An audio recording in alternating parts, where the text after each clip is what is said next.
Глава Коми Владимир Уйба на неделе раскритиковал муниципальные власти за неудовлетворительную подготовку к отопительному сезону. Под занавес прошлой недели в Сыктывкаре без тепла и горячего водоснабжения остались 153 многоквартирных дома и 21 социальный объект.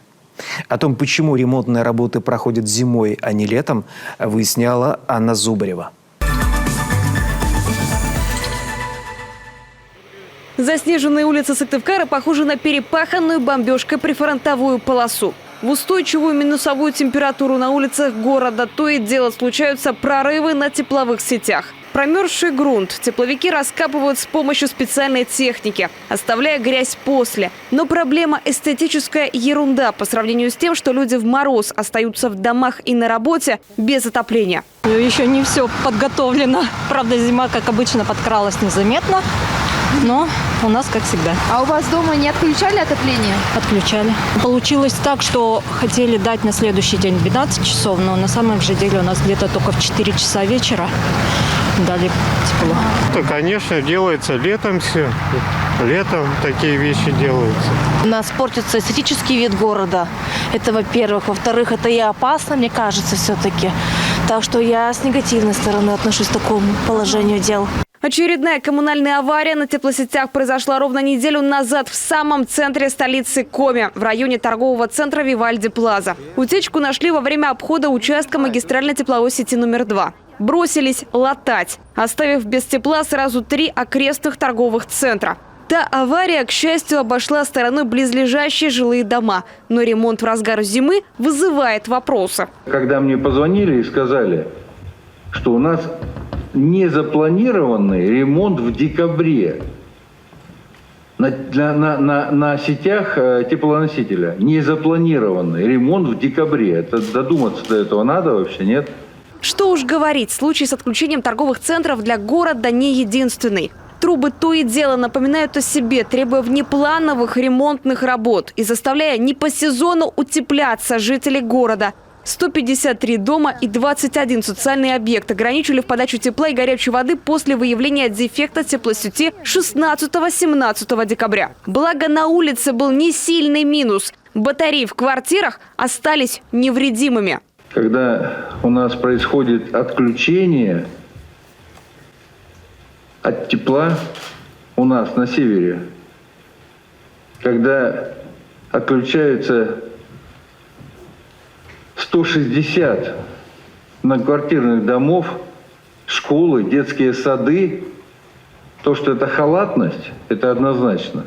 Что любопытно, администрация Сыктывкара теплосети, видимо, проверяла и к зиме приняла. Все, как обязывало ее распоряжение регионального правительства. Приняла без особых нареканий. Хотя в то же время соцсети трубят об обратном. Износ труб теплоснабжения в Сыктывкаре, мол, уже достиг 85%. Глава Коми не скрывает недовольства отношением руководителей ряда муниципалитетов к вопросам подготовки и прохождения осенне-зимнего периода. Предупредил, что вскоре начнутся проверки, и каждому будет дана соответствующая оценка. У меня вопрос. А как мы вообще проходили осенне-зимний период-то по всей республике? Как мы будем проходить дальше? А потом, когда мы готовились, кто подписывал отчеты? В правительственный штаб. И я сейчас в этом разберусь досконально, потому что я и прокуратуру попросил разобраться досконально. Кто подписывал отчеты? И в первую очередь в столице. Администрация города меж тем кивает на тепловиков. Мол, якобы это они отвечают за тепловые порывы, как будто не замечая печальной статистики. С начала отопительного сезона в столице Коми произошло уже 127 ограничений по теплоснабжению. Так что получается, нам остается наблюдать, как одни ответственные перекидывают вину на других ответственных, а тем временем в морозы вместе со взрослыми страдают дети. И такой подход к ситуации устраивать не может, отмечает Владимир Уйба. Значит, уважаемые градоначальники и их заместители, значит, смотрите внимательно за тем, чем вы руководите. Если вы чувствуете, что вы не на своем месте, вы лучше сами придите и сложите полномочия.